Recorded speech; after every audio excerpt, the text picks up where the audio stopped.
Daniel chapter 6. We've been here in chapter 6 a bit. This is, by the way, I'll remind you again, this is chapter 6 is the last chapter of Daniel where it's chronological. It's from chapter 1 through chapter 6. History is unfolding pretty in big chunks kind of thing, but it is moving forward. And we are no longer in the gold of that vision, the statue that Nebuchadnezzar saw, the gold being Babylon. What is coming into play now is the silver, or has. Belshazzar was in the previous chapter. The writing was on the wall, and not only did he lose his life that night, Belshazzar, but the kingdom fell. The Babylonian kingdom fell to the Medes and Persians. And so at the end of chapter 5, Darius has been set in place as the ruler over this area. And we took a little history lesson last time as well. We talked about the Darius here. There's 3 Dariuses mentioned in your Bible, not just one. Those are different guys. There is at least 3, and I'm not sure whether they're settled on that, but there's at least 3. And this one only reigns for a couple of years, or in his place here. And it's understood, at least for the prominent part of the historians, they suggest that this Darius was put in place by Cyrus. So Cyrus was known as the king who defeated the Babylonians, king of the Medes and Persians. And he placed this Darius, this particular Darius, a Mede. Other Dariuses are not Medes, or at least one other is not. But so this guy gets put in place as the ruler over this area. And so it's this Darius that opens our chapter, verse 1. Chapter 6, verse 1, it says, "It pleased Darius to set over the kingdom 120 princes, which should be over the whole kingdom, and over these 3 presidents." Yours will say something like satraps and overseers or something like that, if you have a different version there. But these over these 3 overseers, the presidents, of whom Daniel was first, that the princes might give account unto them, and the king should have no damage. So there's a pretty organized system already in place with the Medes and Persians, how they're going to rule. And this Darius sets up his kingdom there with this organization, 120 of these satraps, these princes. They're going to oversee areas, of course, and they're going to report to the presidents, and then the presidents will report to the king. And all of this, of course, is so that it is a profitable land for the kingdom. And the system, I'm sure, was used in other places in the Medes and Persians as a successful system for them. So they're bringing that in. And what is really surprising is how rapidly this Darius is sort of drawn to our Daniel.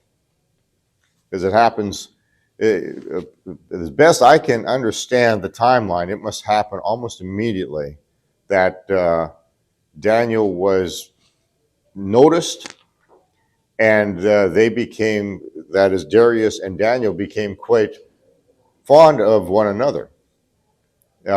Just in a short period of time, if I understand correctly, the historians say this guy only reigned about 2 to 3 years, this Darius.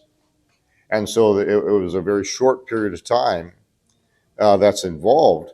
But as you read, you're going to read different timelines that step into this chapter, but it all is happening within a very short period of time of them taking over Babylon. And by the midst of this chapter, we already find out that there's a very strong emotional response on the part of Darius when he realizes he has to throw Daniel into the lion's den. Right? So there's a strong friendship bond already in place in a very relatively short period of time. And they, of course, know that this Daniel is not a Babylonian. He was prominent in that kingdom in Babylon, but he was not a native. He was brought there from Jerusalem, Judah. He is of the Jews. And the Medes and Persians are aware of that as soon as they take over. So the story unfolds there. This is one of those wonderful, of course, Sunday school stories I've talked about in the past. Daniel is full of them. And this is the Daniel in the lion's den scenario. We're going to read a little bit further, but I'll just read something interesting that I noted with regard to the lions. The lions in that area, Mesopotamia, they roamed the countryside, forest, they say. There was lots of lions around. If you remember, I don't know if I actually showed a picture, but you've probably seen one. The Babylonians and the Persians all had a very strong, high regard for lions. Excuse me. If you take a look at like an encyclopedia, or you Google Babylon and its magnificence, you're going to see at some point very quickly in your search that blue wall, tiled wall that they had surrounding Babylon. And there are images built into that, like relief, but in that tile work of lions. That's a pretty prominent picture that you'll see if you start looking at Babylonians. But the Persians also had, Medes and Persians also had a high regard for lions. Of course, they were symbolic, of course, of power and strength and so forth, and majesty. But the Persians, although it says some kings hunted them for sports, the Persians captured the lions. They liked to capture them, and they kept them in. Hey, Wayne. They kept the lions in actually large parks where they could, just like a sort of a zoo, but they could. They had their lions to go check out, kind of thing. And they were also, of course, but like in the parks, they were like a zoo. They attended them. They fed them, fed whatever. But they also, of course, used them in executions, like we're going to see in this chapter. But of course, none of that is going to prevent God from taking care of Daniel. But regardless, they have a high regard for these lions, and that's going to come into play here. So let's read on. Verse 2, I'll just pick up again from there. And over these three presidents, of whom Daniel was first, that the princes might give account unto them, that the king should have no damage. Then this Daniel was preferred above the presidents and the princes, because an excellent spirit was in him, and the king thought to set him over the whole realm. All right, we talked about this briefly last time, but again, God has put his favor on him. This is just like Joseph, right? And Joseph's, it's very similar, in fact, because you're not in the place you want to be. You're not with God's people. You're not with your family anymore. You have been removed. You're in a heathen nation, and yet God is with you. So we have moved, right? This big picture, Israel was supposed to be sort of this place where people would see God, and that came to a point where there was no more remedy. God said, we're done with that plan. We're going to a different plan, and I'm going to work in the heathen nations, but I'm going to work through my people, even if it's just one guy, right in the midst. And he's got Daniel there, and of course, Shadrach, Meshach, Abednego. But he did the same with Joseph. Joseph was torn from his family, right? Sent into a place he didn't want to be, taken from everything that he knew that was familiar and comfortable and the way life should be, and put in a place that you would never want to be, right? And dealt with in a way you would never want to be. And yet, God's going to show him that even in that, who feels like God's with them when you are in a place like that? I don't. What comes to mind is if this is God being friendly to me, I'd hate to be his enemy, right? Because it doesn't feel very good when you're sitting in a hole. You've been sold by your brothers, The people that should love you tossed you to, the heathen. And what are they going to do? How are they going to treat you? And you're supposed to believe, you're supposed to walk in faith that God is in the center of all this. When it doesn't feel like God's anywhere in the whole building or the whole country or the world even. Have been tossed. And it's going to happen to Daniel here, of course, too. It's interesting how he lets Daniel go through the lion's den, not keep him out of it, right? Just like he didn't keep Shadrach, Meshach, and Abednego out of the fire. He just walked with them through it. And he's doing an amazing thing for us in teaching. God is. Because there's the human being that wants to, go through the fire. We want to go around it. Right? Yeah, Maggie. Don't you want to be a Daniel? And don't you want to be, I want to be that. Mm-hmm. Even at the cost, don't you? Like, who wants to be just a wimp for the Lord? I don't know. Yeah, wimp seems good, okay. It's on occasion. I don't know. But yeah, it's true. We ought to be there, right, in that place. Humankind, human nature is such, we'd rather go around the fire, we'd rather go around the lion's den kind of thing. But look at the blessing, of course, and the confidence in God, if you would call it that, right, of Joseph when he found I read it just the other day, but, when after all was said and done, he got taken out, and he got a shave and he got a nice clothes on. He came before Pharaoh and he told Pharaoh, what's up, right? And he got put in the place of prominence, and all of a sudden these guys are all bowing down to him. It came back to Joseph, that dream. What dream? Well, the one that he, got him in trouble, so to speak, with his brothers way back when, but that came to mind. I'm sure it wasn't the first time he thought of it, but I'm sure he gave up on it. If you hadn't given up to it until those last 2 years would have probably done you in, right? After you told the guy, right, tell him when you're up there, that I'm here, and he forgets. And you spend 2 more years in prison, right? Falsely accused and all that. You know how much material Satan has to work on your brain when you are in a place like Joseph was?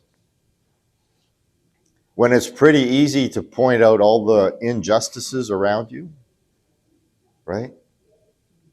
I didn't deserve to be here. My brothers shouldn't have thrown me down. They shouldn't have sold me, right? They should have this, they shouldn't have that. And then I just did the right thing, and then I got thrown in prison because of Potiphar's wife and all this stuff, and I shouldn't be here in the first place. And then give the guy the dream, and he gets free, and then he forgets about me. I mean, how many things could you complain about? Man, the list would go on, and then plus you got 2 years to just sit there and stew it, right? Doesn't that help? When you got a gripe that you can just sit on and turn around and turn over and turn over and turn, and yet Joseph is an amazing example for us.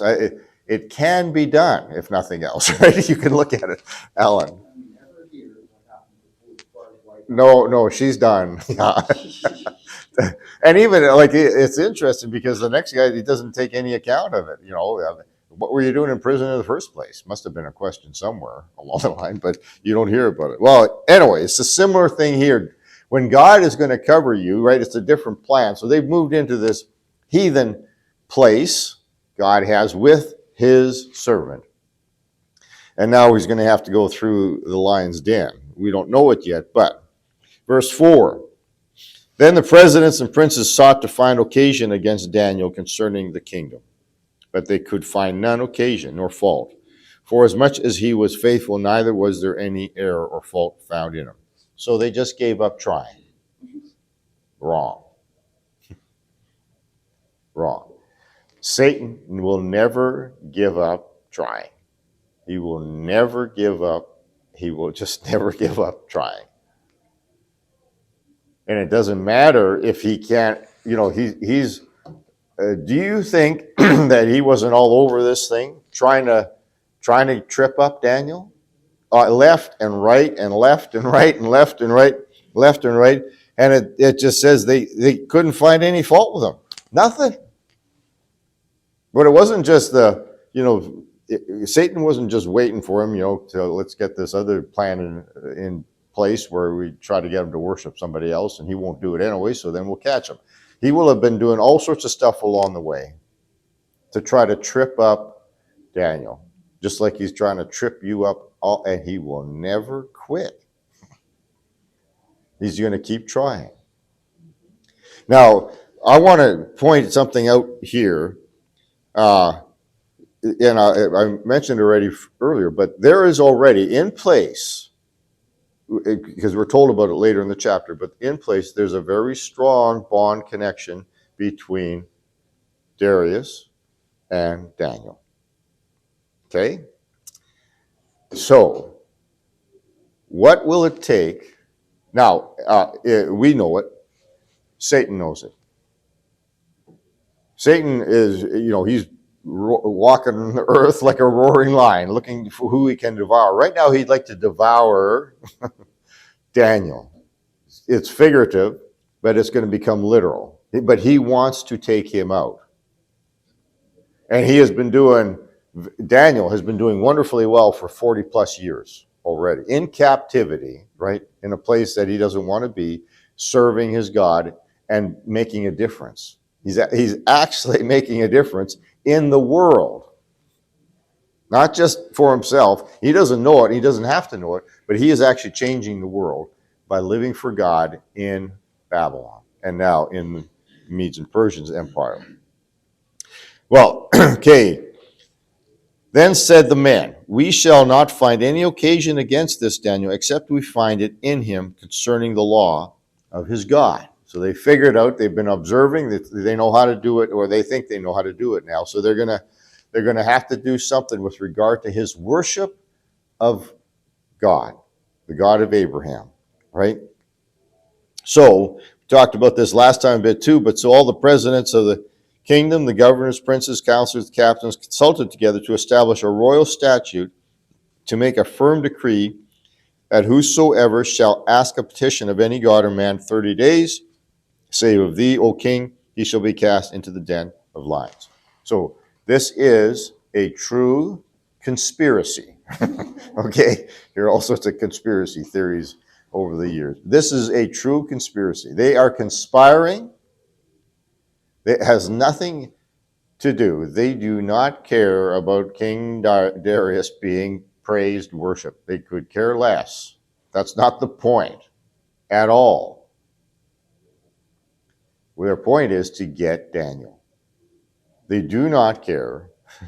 They do not care about Darius's pride being raised to another level, his honor raised to another level, all that. They don't care about that. What has put in motion this whole conspiracy? Envy. They are envious of Daniel. The power in mankind, the power of envy in mankind, you do not want to underestimate it. Now, if that's true, which it is, then you should also be aware that envy is in you and me. We have, as a humankind, great difficulty with not comparing. We want to compare. We inherently compare. What do they have versus what do I have? And when that when that first hits the eyes, right, is when to reject it.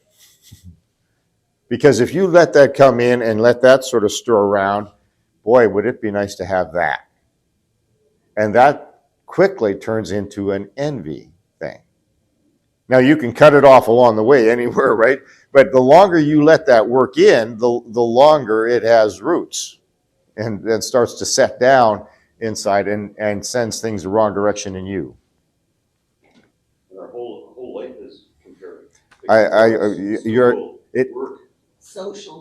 Social media is driven, absolutely driven on this premise. But in school, we mark people according to on a curve. We Everything. Sports we compete. It is. The whole world is driven on this comparison aspect.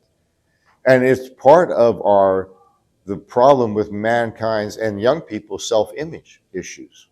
And they are dramatic right now, right? You look on, if you look on Instagram, or you look on any of the social Facebook stuff or whatever, and you see what you're supposed to be like, or what you could be like, or what you should be like, or what they do versus what you can do or not do. Yes, Alan. This comparing is brought into a bit of a negative light, but this word is filled with examples which are also our comparison. We're supposed to. Very positive side to it. There is a very positive side. It's like everything on this planet, right? It can be misused or used to your advantage. Yes. Jealousy is something that it began with Satan, jealous of Oh, God, yeah, and it's just one of the biggest weapons he has Yeah. that he uses.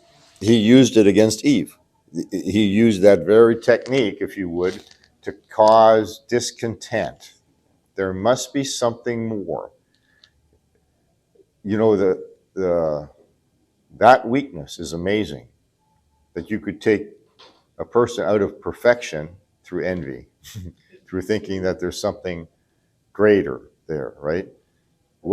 So if you can pull that, if you could pull a untainted, perfect being out of Eden through envy, do you think you could pull a Christian out of their Christian walk today? Yes. Yes. That we have to be, there's all sorts of things to guard ourselves against, right? In our Christian walk. When the Lord says walk in the Spirit, not in the flesh, that's a big part of it. It is walking with a whole different view of the entire world. You know what? That actually doesn't matter. What would God have me do today? What would God have me do with me today? Right? Not anybody else, just me in my sphere of influence, so forth. Agatha, you had more. Well, Satan, he was jealous of God because God, he's the creator. How could Satan compare himself to God? He didn't create the world. He Yeah. didn't, but he figured he did. And there's probably like at workplace, there's a lot of jealousy because somebody else, his personality is just different, and then they're jealous of that. Yeah. Creates a lot of arguments. It does. So it was the catalyst that started these guys on their conspiracy journey, right? And so they get going into this, and now they figured out a plan, and they got everybody involved, the whole government, so to speak. They got involved. Let's work this out. They crafted a document ready to be signed, and they said, let's do it like this. And then they brought it to the king. Verse 8, now, O king, establish the decree and sign the writing, that it be not changed, according to the law of the Medes and Persians, which altereth not. Wherefore King Darius signed the writing and the decree. Pause right there. Okay. Place yourself in King Darius's position, in the flesh kind of thing.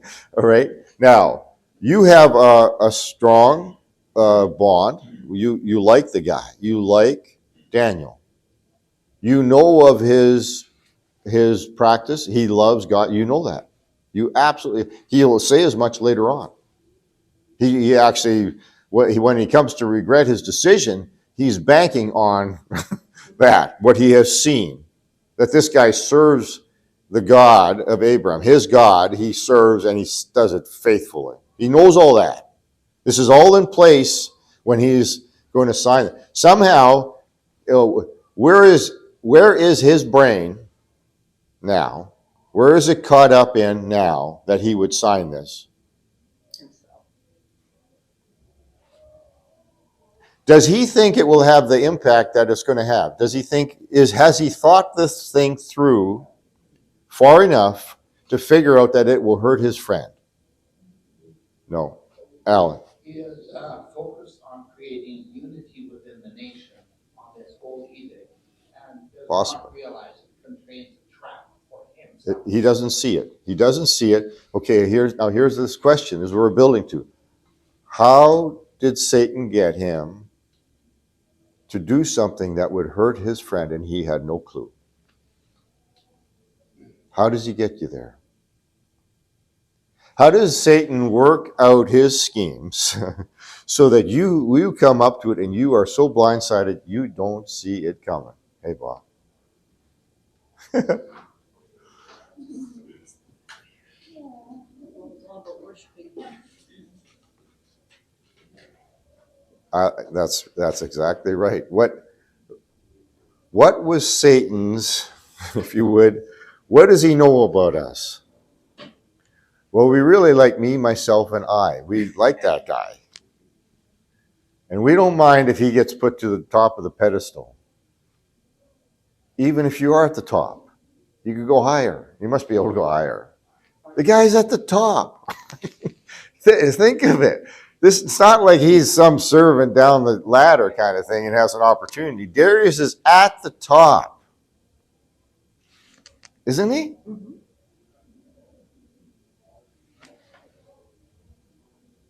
How is it possible that the grass is greener on the other side always work? How can that always work? To the point of blinding Darius so that he can't see it. He just doesn't see it. He can't see it. Do you know that Satan, he's good at what he does. Tricking us. Has he tricked God? No. God knows what's happening. He knows what's going on.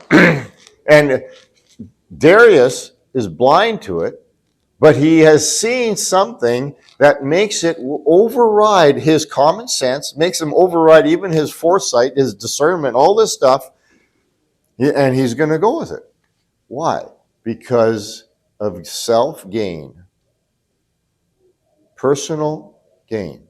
I don't know what he expected to achieve more than what he had, but it was more. That's all I know. It was more. What he was enticed with was something that was more than what he had. Be content with what you got. Paraphrase. Right? Discontent is a tool that is in the top drawer of Satan's toolbox. It's the one he reaches to very often because he can prod you a little bit and get you to look, and it won't matter if you've already got it all. How can that be, right? How can it be? And he's going to use it, so he uses it with kings and he uses it with paupers because it works for both of them. Alan. What happens in between is rationalization. Yeah. And I think that needs a bit of definition. Yeah? Go beyond that. Elaborate. Then, to find the place in which real progress can be made, which you do advance something that is worthwhile, not only to yourself, but to a whole realm. And you begin to believe with that so strongly that you neglect its pitfalls. So you're thinking like he's doing this to unify the nation. It's going to be for the greater good, regardless. It'll be for the greater good. Yeah, so he can prop that up as whatever, but that is sort of a blind spot. Oh, seriously? Yeah, total blind spot. That is our blind spot. It is, yeah. And we can get caught into that. Of course, again, when Paul's writing, walk in the Spirit, not in the flesh, this is the kind of thing you're supposed to lay out right before God and say, okay, I probably can't even see what the implications are. I can't see it. It looks good. It sounds good, right? Feels good, but I can't see it. That would be a good proposition to bring before the Lord whenever even if it looks like a no-brainer. What could be the harm, he could be saying, right? Well, right? I don't see any downside to this one. Well, even if you can't see it, God can see a downside. Well, let's move into this a little further. We have got our work cut out for us if we just watch out for ourselves, our flesh. It's full. We can get tripped up, really tripped up in this walk with God. And he's given us also, like you said, Alan, he's given lots of examples that we're supposed to look at and learn from. This is one of them again, right? So he signs it. Now, when Daniel knew that the writing was signed, this is just, okay, he understands that there's been a signature on this law by the Medes and Persians, and nothing's going to change it. And so he, in full acknowledgement and awareness of it, he just continues to do exactly what he's always done. This is, again, Daniel's character shining through, right, all of it. And he's just going to continue doing what he's done with regard to worship. He went into his house, and his windows being open in the chamber toward Jerusalem, he kneeled upon his knees 3 times a day and prayed and gave thanks before his God as he did aforetime. Then these men, so now they've got him, right? And you can, of course, be quite confident that they had somebody sitting outside those windows watching, right? They're going to be, because the conspiracy is, the success from their side of the conspiracy is if they just get him to not do anything different. By the way, there's a lesson here too. He's not doing anything different than he would have done before. So Daniel's just going about his life, serving his God, doing what he's doing for God. So he hasn't made any change. What they did is they changed the laws around him. They changed, and you can see that. You look at any nation, right? Look at the U.S. Christians should be doing the same thing Christians do. But they're changing the laws around us to make the things that Christians do naturally illegal. There's laws on the books, they're trying to get them signed that would make it illegal for you to, use the wrong pronoun, where you'll be guilty. That's what they're doing. They're changing the laws around. You're not going to do anything different, but they're changing the laws. Now, here's a problem. When the church starts doing different things to satisfy the laws, there's a flag here. There's a big flag. So, Alan. I thought it was worth noting that the administrators and satraps came as a group, because this is the second instance where the mention of the group indicates that Daniel was not present in the first. And yeah, you're right. And this is one of those, you remember early on in the book of Daniel, we talked about, is a very interesting grammatically how it's been written, because there's all these lists. List of this, list of that, this is another one. He lists all the administrators, all these different people that were involved in making this decision and so forth. Just a big list again, but it's repeated. So then these men assembled and found Daniel praying and making supplication before his God. Then they came near and spake before the king concerning the king's decree. Hast thou not signed a decree that every man there that shall ask a petition of any god or man within 30 days, save of thee, O king, shall be cast into the den of lions? The king answered and said, the thing is true, according to the law of Medes and Persians, which altereth not. Then answered they and said before the king, that Daniel, which is of the children of captivity of Judah, regardeth not thee, O king, nor the decree that hast thou assigned, but maketh his petition 3 times a day. And now it has hit. This is the first time that Darius will have recognized what happened. And it's also, there's all sorts in what is going to occur right now.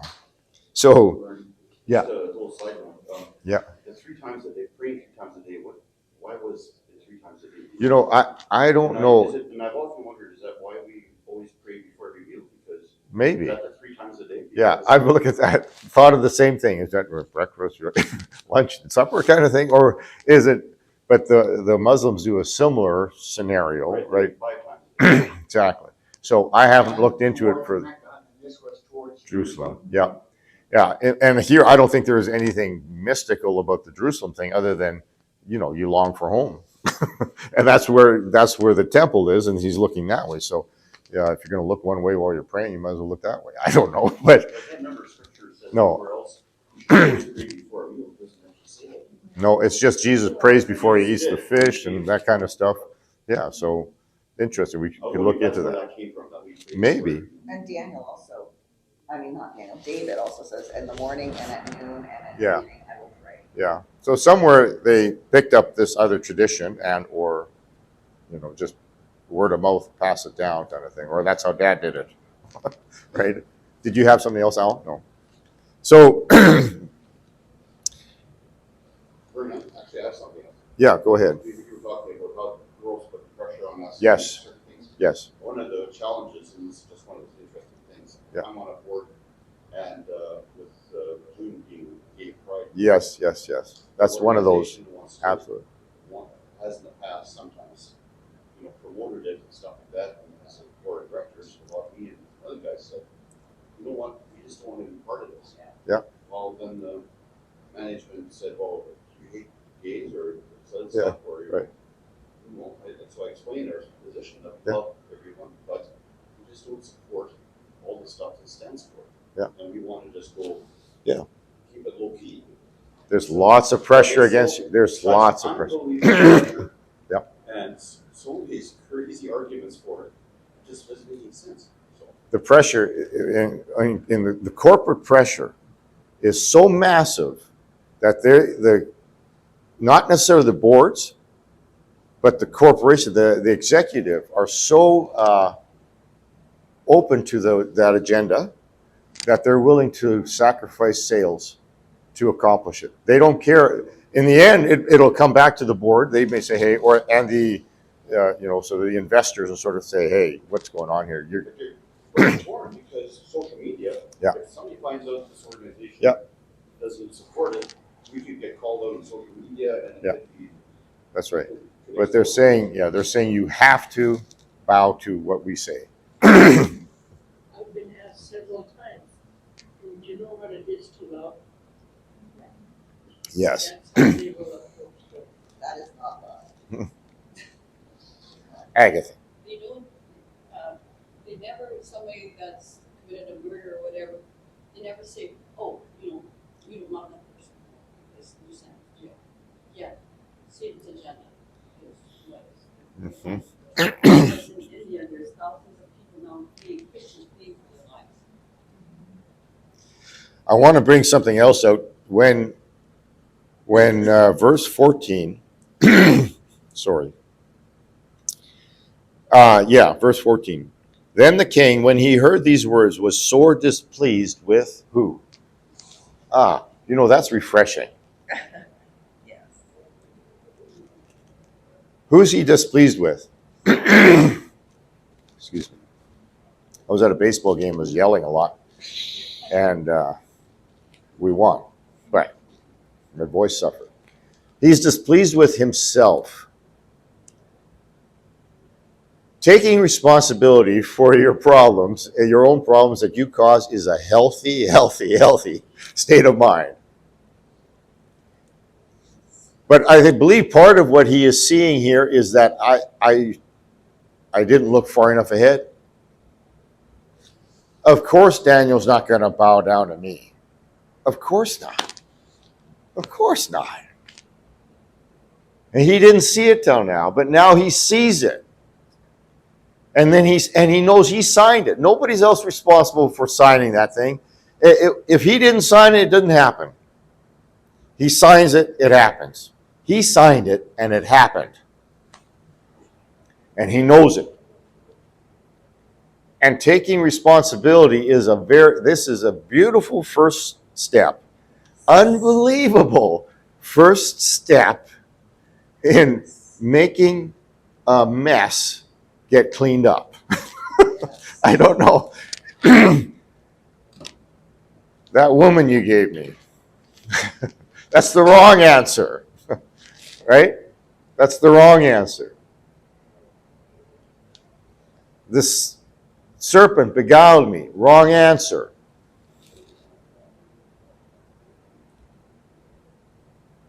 I was envious. I couldn't. That's the right answer. I was wrong. I like this guy. I mean, he's human, right? Darius, yeah, okay, I like this response. He's also blaming the guys in charge. Oh, well, he'll take care of that later. But there's something else with that. Something else has come to light. If whatever flattery they brought, whatever kind of sort of, puffed upness they came to the table with to say, hey, doesn't this sound good, Darius? He knows that everything that they said is a pack of lies, and he knows exactly what happened. He knows that he was a puppet for something that had nothing to do with him. He was only used. They didn't care about his fame. They didn't care about his honor. They didn't care about his worship. They didn't care about any of it.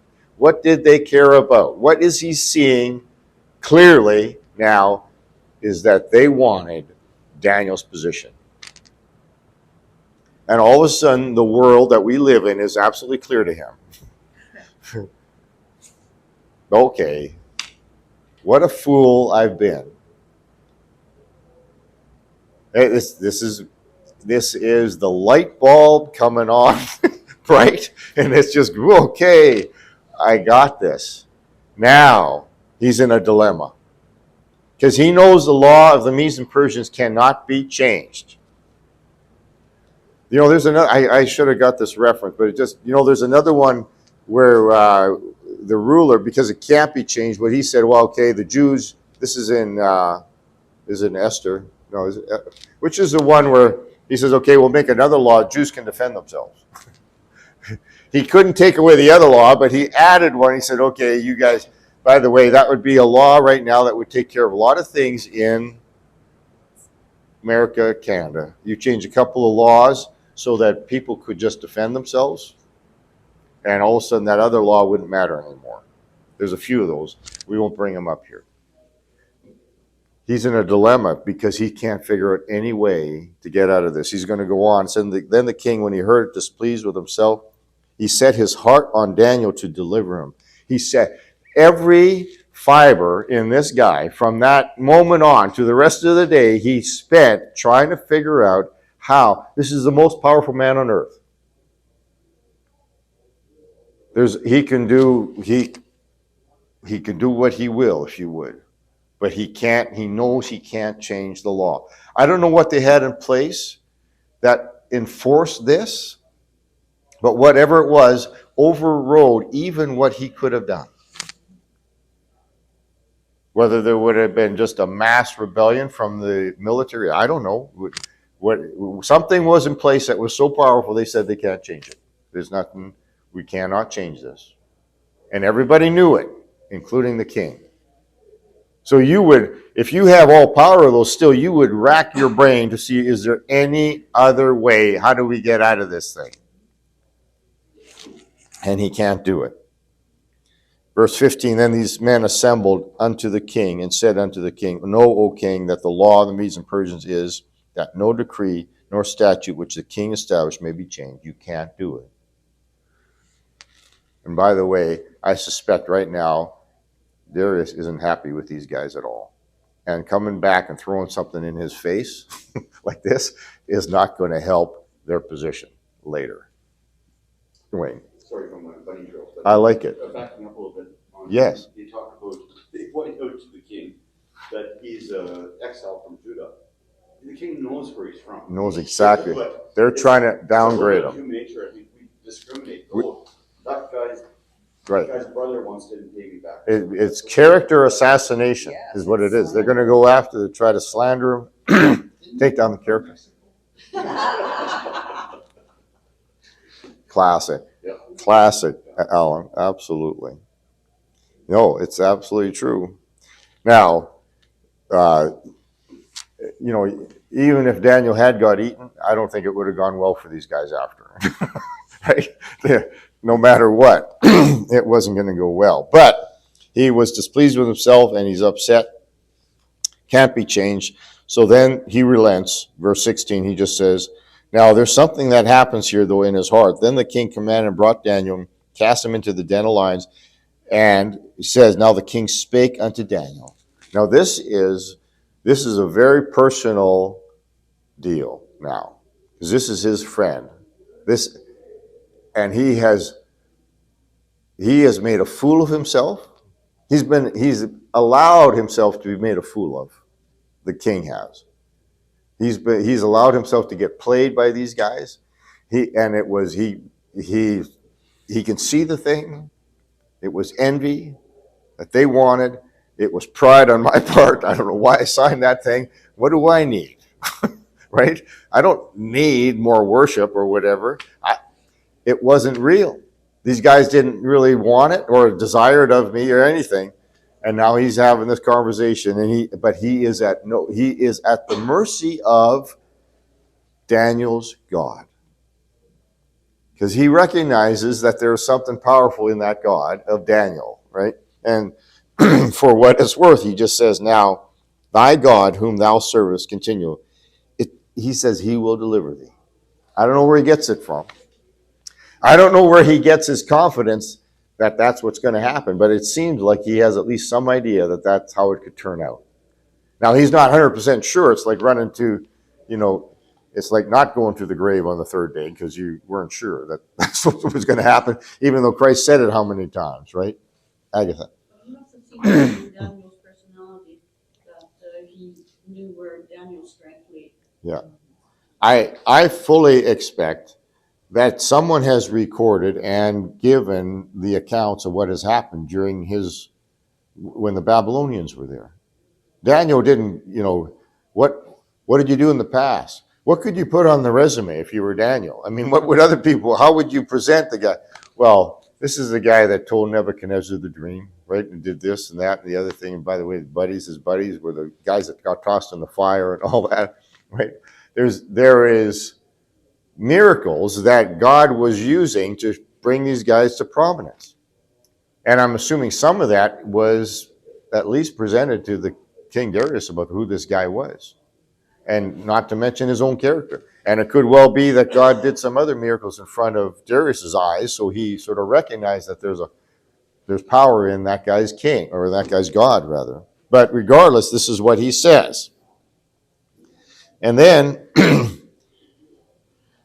the king commanded, and they brought Daniel and cast him into the den of lions. Now the king spake and said unto Daniel, thy God whom thou servest continue, he will deliver thee. And a stone was brought and laid upon the mouth of the den. And the king sealed it with his own signet, with the signet of his lords, that the purpose might not be changed concerning Daniel. It was done. The sentence was executed. Then the king went to his palace and passed the night fasting. Neither were instruments of music brought before him. His sleep went from him, and the king arose very early in the morning and went in haste unto the den of lions. And when he came to the den, he cried with a lamentable voice unto Daniel. And the king spake and said to Daniel, Daniel, servant of the living God, is thy God, whom thou servest continually, able to deliver thee from the lions?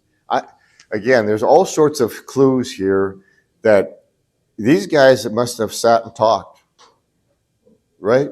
You don't become friends, close friends, like they are, apparently, without talking about your God.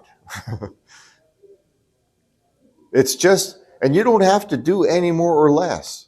When you get together with people that aren't believers, you don't have to, pound it out. It just should be a natural part of your conversation. God should just show up.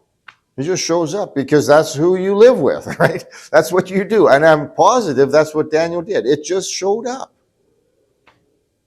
Whatever he said, well, God will help me with that, or God will do this, or God will do that for me. And then God did that for me in the past. He can do it again. It will have just rolled off his tongue, like always. This is just part of Daniel's life with God. There is no life apart from God. This is it. I'm on this earth as God's servant, and we're doing God's thing. And that's how he would have us live, no matter where he's got us.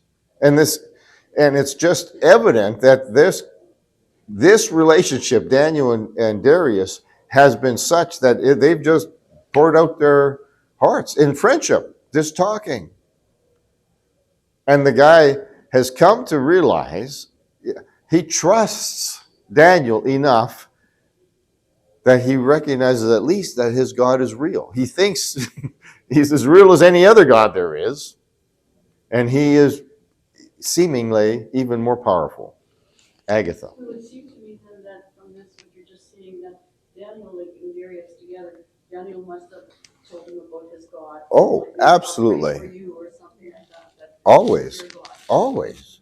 It just is, when you read it, it just sounds so natural, right? They guess, where does all that come from? It comes from their relationship. I'm sure it was just, oh yeah, go talk to Daniel. He'll give you some insight. And his God's always with him, or whatever. You would just come to know there is no separating Daniel. It's not just go to him on Sunday, then you'll get a sort of the God answer. Is you can go to Daniel anytime and you'll get the God answer kind of out of him. He doesn't do anything except talk about his God. That's what he does.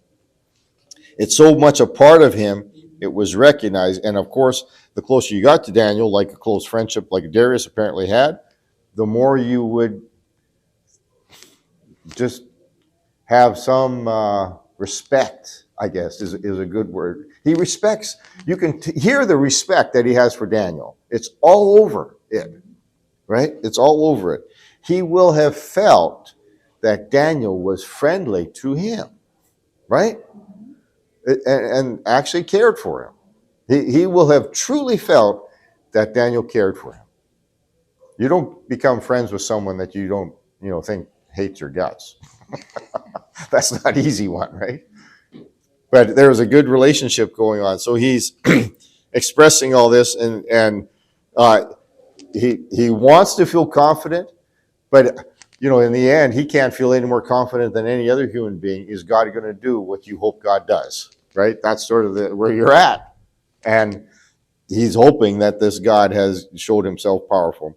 He comes to the open den now and asks, "So are you still there?" And when he verse 21, then said Daniel unto the king, "O king, live forever." I mean, anyway, this is, again, it's all these stories you saw in Sunday school. I want to see them played out, right? The Lord must have a recorder that he can do for us. Because wouldn't you want to be there when those words came out of that den instead of roaring? And that Daniel begins with the royal. Yeah, he does. Saying, live forever. Yeah, he's honoring. Do you know what you could do? You could hold a grudge against him, couldn't you? Why would you be so stupid and sign that thing? Couldn't you at least thought of me? Wouldn't you have been able to recognize that if you sign that stupid piece of paper, I'm in trouble? But he did none of that stuff. In order to look, we've done this before, but in order to look at Darius with the right eyes, whose eyes is he looking at him with? Fleshly eyes? No, because that'll take all the hurt and all the damage that's coming your way. He's looking at Darius through God's eyes. And you could almost say, well, I can see how you did that. That was stupid. But I can see how you did it, right? And you know what? We're good. I know you didn't intend to hurt me, right? He knows that of Darius. You're just dumb. Or blinded by whatever, pride, envy, and all the stuff that hits all humankind. Boy, isn't it, I agree, isn't this the most gracious answer? The first words that come out? You could have said, "Hey, dummy, yeah, I'm okay." Right? No thanks to you. No thanks to you, I'm okay. All sorts of smart aleck remarks. The king is way out of his royal protocol in how he approaches. Oh my, we had. Very, very personal. It is. This is not King talking to a subject at all. This is a friend who is in the wrong, talking to a friend that he hopes isn't hurt from his own actions. Yeah. Immediately remind him of his royal. Yes. I love it. Yeah, we got to stop though because we're right at the 10 o'clock mark. Let's pray. Heavenly Father, I love the way you unfold history. You give us accounts, real life accounts that are just unbelievable, beautiful. Thank you for that.